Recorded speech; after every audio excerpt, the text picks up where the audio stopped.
Pernahkah kamu merasa frustasi saat berobat ke puskesmas, menunggu berjam-jam hanya untuk mendapatkan pelayanan beberapa menit? Faktanya, hal ini bukan hanya terjadi padamu, tetapi menjadi kenyataan bagi jutaan orang di Indonesia.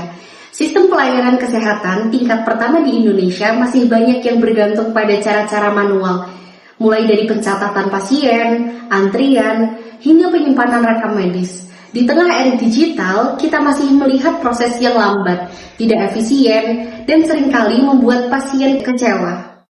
Data dari Good State memperlihatkan sebuah fakta serius. Hanya 12,25% dari seluruh tenaga kesehatan di Indonesia adalah tenaga medis seperti dokter umum, dokter spesialis, dan dokter gigi. Sementara sisanya didominasi oleh perawat dan tenaga pendukung lainnya. Ini artinya, dalam sebuah puskesmas, hanya ada sedikit dokter yang harus menangani begitu banyaknya pasien. Rasio pasien dan tenaga medis sangat tidak seimbang. Masalah ini semakin parah karena sistem antrian di puskesmas masih menggunakan cara konvensional. Menurut jurnal Scientia Scientifica tahun 2022 di Puskesmas Lubuk Begalung, Padang, 52,7% pasien menunggu lebih dari 90 menit sebelum dilayani. Bayangkan, 1,5 jam hanya untuk konsultasi 5 menit. Belum lagi data Kementerian Kesehatan tahun 2024 yang mencatat bahwa 41,6% dari 10.217 puskesmas belum memiliki 9 jenis tenaga kesehatan lengkap. Ini membuktikan bahwa krisis tenaga medis bukan lagi ancaman, tetapi kenyataan.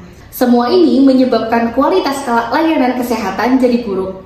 Pasien tidak hanya harus menunggu, tetapi juga tidak mendapatkan informasi yang jelas soal haknya, jadwal kontrol, atau edukasi kesehatan.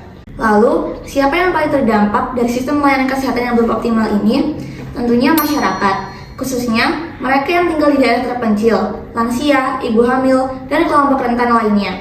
Mereka harus mengorbankan waktu, tenaga, bahkan biaya hanya untuk mendapatkan pelayanan yang seharusnya bisa lebih mudah diakses. Selain itu, tenaga kesehatan di puskesmas, para dokter, dan perawat tidak hanya menangani pasien, tetapi juga harus menyusun laporan, mengelola administrasi, bahkan mencatat data secara manual, satu per satu. Beban kerja yang tinggi ini menurunkan efektivitas dan kualitas pelayanan.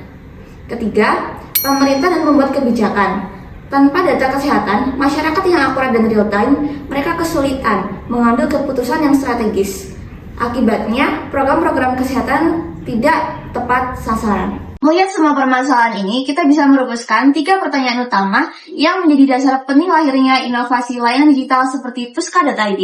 Yang pertama, mengapa pelayanan kesehatan primer di puskesmas masih belum mampu memenuhi kebutuhan masyarakat secara cepat, efisien, dan menyeluruh? Yang kedua, apa saja hambatan struktural dan teknis yang menyebabkan pelayanan puskesmas kurang responsif terhadap kebutuhan masyarakat, terutama dalam hal akses, transparansi, dan keterjangkauan? Yang ketiga, bagaimana ketidakterpaduan sistem informasi dan rendahnya manfaat teknologi berdampak terhadap kualitas pelayanan dan pengambilan keputusan di sektor kesehatan primer? Aplikasi apa itu, Mbak? Ini aplikasi layanan kesehatan yang bernama Puska.id. Ini adalah aplikasi Puska.id berbasis layanan kesehatan. Jika kalian belum mempunyai akun, kalian dapat mendaftarkannya terlebih dahulu. Di sana, kalian harus mengisi nama pengguna, email, kata sandi, alamat, dan juga NIK yang akan langsung terhubung dengan BPJS kalian. Di laman pertama, terdapat informasi mengenai puskesmas yang tersedia di kota Anda. Contoh adalah Surabaya. Di sini, beberapa pilihan puskesmas dapat kalian pilih. Contohnya, saya memilih Puskesmas Gading untuk saya berobat, dan di sini sudah tertera dengan adanya pelayanan yang dapat dipilih seperti pelayanan umum, THT, gigi, serta pelayanan anak. Dan juga terdapat dokter yang tersedia pada hari itu. Contohnya, saya akan memilih Dokter Anissa untuk membuat janji temu dokter. Untuk janji temu sendiri, kalian dapat memilih tanggal yang tersedia, serta jam yang tersedia. Setelah itu, kalian akan disuruh membuat formulir yang berisikan nama serta umur. Janji temu pun sudah dapat dipesan dengan ada tertera tanggal serta waktu dan akan diperiksa oleh dokter yang telah kalian pilih. Jika kalian tidak punya waktu untuk puskesmas, tenang saja karena di aplikasi Puska.id ini terdapat konsultasi online bersama dokter. Di sini kalian bisa berkonsultasi secara bebas mengenai penyakit maupun obat.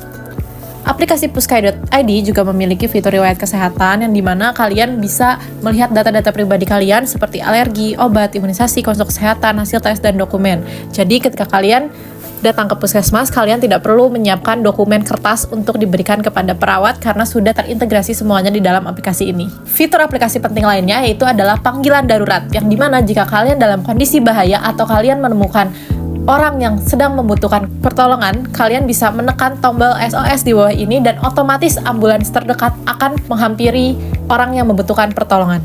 Kalau begitu, bagaimana sebenarnya kita bisa memahami solusi digital ini dari sisi keilmuan? Dalam studi kebijakan publik, ada yang disebut dengan model Rational Choice Theory, yaitu proses penyusunan kebijakan yang dilakukan secara sistematis mulai dari identifikasi masalah, pengumpulan data, hingga pemilihan solusi yang paling efisien dan logis. Thomas Dye dalam bukunya Understanding Public Policy tahun 2013 menjelaskan bahwa kebijakan yang baik harus dibuat berdasarkan sistem nasional yang mempertimbangkan efektivitas dan efisiensi. Dalam konteks ini, digitalisasi seperti Puska ID adalah pilihan nasional terhadap masalah lambatnya layanan manual dan kurangnya tenaga medis. Sementara itu, teori dari Howlett dan Rames menyebutkan bahwa teknologi dapat berperan sebagai instrumen kebijakan publik, yang dimana artinya pemerintah tidak hanya membuat kebijakan, tapi juga menggunakan teknologi sebagai alat untuk menjalankan dan menyempurnakan layanan kepada masyarakat. Dalam sistem seperti puskesmas, penggunaan aplikasi bukan hanya mempermudah pendaftaran, tapi juga membuka data yang real-time, mempercepat pelayanan, dan meningkatkan akuntabilitas publik. Hal ini dibuktikan dalam jurnal Zhou et al. Yang menyatakan bahwa penerapan teknologi e-health di Asia mampu meningkatkan efisiensi layanan hingga 30% dan mengurangi waktu tunggu pasien secara signifikan. Masyarakat juga menjadi lebih puas karena bisa mengakses layanan dengan mudah dan cepat. Dalam pengembangan aplikasi Puska.id, beberapa institusi dan lembaga penting di Indonesia akan terlibat secara aktif. Pertama, BPJS Kesehatan akan menjadi mitra strategis dalam memastikan bahwa pengguna dapat mengakses layanan kesehatan yang terjangkau dan terjamin melalui integrasi dengan sistem asuransi kesehatan nasional. Dan yang kedua, Kementerian Kesehatan atau Kemenkes akan berperan sebagai regulator dan pengembang kebijakan yang mendukung transformasi digital di sektor kesehatan, termasuk infrastruktur yang diperlukan untuk mendukung aplikasi ini. Yang ketiga, Puskesmas merupakan fasilitas kesehatan primer yang menjadi fokus utama aplikasi ini. Puskesmas menyediakan layanan kesehatan dasar kepada masyarakat dan berinteraksi langsung dengan aplikasi Puska.id. Yang keempat, Ikatan Dokter Indonesia atau IDI akan berkontribusi dalam memastikan standar profesionalisme dan kualitas layanan medis yang disediakan melalui aplikasi, serta memberikan dukungan teknis dalam pengembangan fitur-fitur medis yang akurat dan efektif. Dan yang kelima, Dukcapil akan memainkan peran kunci dalam verifikasi identitas pengguna melalui integrasi data kependudukan, memastikan bahwa yang digunakan akurat dan sah. Dan yang terakhir, Kominfo dan Badan Siber dan Sandi atau BSSN akan memastikan keamanan dan privasi data pengguna aplikasi, serta mengawasi implementasi teknologi yang sesuai dengan regulasi nasional tentang perlindungan data pribadi dan keamanan siber. Dengan kolaborasi antar institusi-institusi ini, aplikasi Puska.id dapat menjadi solusi yang efektif dan terpercaya untuk meningkatkan kualitas layanan kesehatan di Indonesia. Puska ID pastinya memiliki hambatan sebagai aplikasi yang akan diusung, yaitu yang pertama, integrasi seluruh instansi membutuhkan waktu yang lama. Aplikasi yang kami inisiasi merupakan aplikasi yang membutuhkan banyak sekali instansi untuk terlibat. Dengan jumlah instansi yang tidak sedikit tersebut, maka pasti akan sulit untuk sinkronasi seluruh instansi yang terlibat. Yang keduanya, pendanaan dan anggaran negara. Puska ID memerlukan pembiayaan besar dan berkelanjutan dari pajak atau kontribusi publik. Kemampuan fiskal negara dan prioritas anggaran dapat menjadikan penghalang utama. Yang ketiga, kemampuan teknologi dan data terintegrasi. Tenaga kesehatan di fasilitas tingkat pertama belum semuanya paham dan terlatih menggunakan sistem digital. Diperlukan pelatihan khusus, pendampingan teknis, dan rekrutmen tenaga IT yang memahami dunia kesehatan. Meski pengembangan aplikasi Puska.id menghadapi berbagai tantangan, setiap kendala telah dipetakan solusinya secara strategis.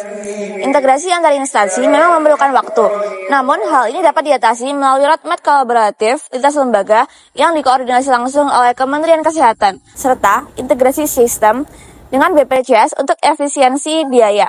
Rendahnya literasi digital di kalangan tenaga medis akan dijawab dengan pelatihan khusus dan pendampingan teknis yang disiapkan secara berkelanjutan. Untuk masyarakat yang belum familiar dengan teknologi, Puska.id akan dilengkapi dengan pandangan visual, fitur bantuan langsung, dan dilakukan petugas pendamping di puskesmas. Dari berbagai persoalan yang terjadi di puskesmas, mulai dari antrean panjang, minimnya tenaga medis, hingga keterbatasan sistem manual, kita memahami bahwa transformasi digital bukan lagi pilihan, melainkan keharusan.